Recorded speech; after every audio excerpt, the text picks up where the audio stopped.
സംസ്ഥാനത്ത് തദ്ദേശ പൊതുതെരഞ്ഞെടുപ്പിനുള്ള നാമനിർദ്ദേശ പത്രികാ സമർപ്പണം പുരോഗമിക്കുന്നു. പത്രികാ സമർപ്പണത്തിന്റെ ആദ്യ ദിനമായ ഇന്നലെ സംസ്ഥാനത്ത് 42 പേർ നാമനിർദ്ദേശ പത്രിക സമർപ്പിച്ചു. ഇന്നൊരു മെച്ചൊന്നുമില്ല, ഇനി നാളെ നോക്കാം.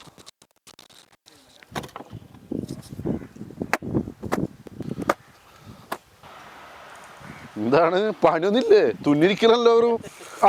സാഹിബാ, എവിടം വരെ ഈ സാഹിബ ഇലക്ഷൻ പരിപാടിയൊക്കെ?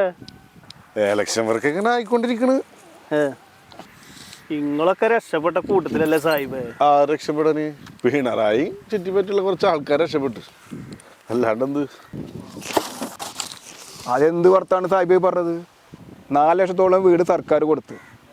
നമ്മുടെ ഈ പഞ്ചായത്തിൽ, അതായത് നമ്മളെ കടപ്പുറം പഞ്ചായത്തിൽ എത്ര വീട് കൊടുത്തു ഇവിടെ? ഒന്ന് പറയും സാഹിബ്. അല്ല, അപ്പൊ ഈ നമ്മളീ പഞ്ചായത്തിൽ നടന്നൊന്നും വികസനമല്ല? അപ്പൊ വികസനം ഉണ്ട് അല്ലേ സാഹിബ്? നിങ്ങൾക്കറിയാലോ ഈ കടലിൽ പോലെ എന്താ കിട്ടത്? കിട്ടിയാൽ കിട്ടിയില്ലെങ്കില്ല.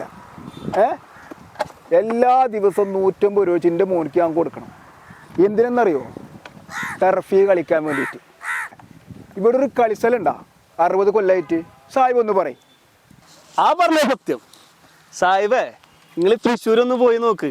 IM വിജയന്റെ പേരിൽ ഇന്റർനാഷണൽ സ്റ്റേഡിയം അവിടെ ഉണ്ടാക്കി വെച്ചേക്കണ്. അതും കുട്ടികൾക്ക് കളിക്കാൻ വേണ്ടിയിട്ട്.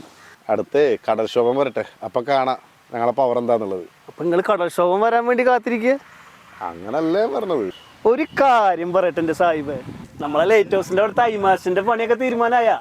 അത് ഒഴിവാക്ക്, അതൊന്നിപ്പോ പറയണ. അല്ലെങ്കിൽ അതിന്റെ ആവശ്യം അവിടെ ഇല്ല. അല്ലടോ, ആയിരിക്കണ ആളെ അവസ്ഥ എന്താണ്? ആളെ കാര്യം എന്ത്? 4 പെൺമക്കളുണ്ടായിരുന്നു, അതിനൊക്കെ അന്തസ്സായി കെട്ടിച്ചു കൊടുത്ത്.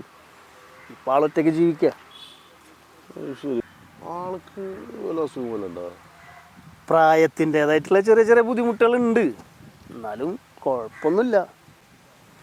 ആളെ വെച്ചിട്ടൊരു ചാരിറ്റി ചെയ്തോ? അപ്പൊ ആൾക്കൊരു ഉപകാരമാവും. എങ്ങനെ? ആൾക്ക് മാത്രല്ലല്ലോ ഇങ്ങക്കും. വേണ്ടെങ്കിൽ വേണ്ട, ഞാൻ പറഞ്ഞുള്ളൂ. കാലി അടിച്ചിട്ട് വരാം. വാ.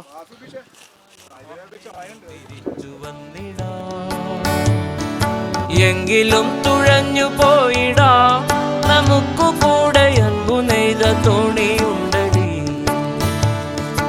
എങ്കിലും തുഴഞ്ഞു പോയിടാ.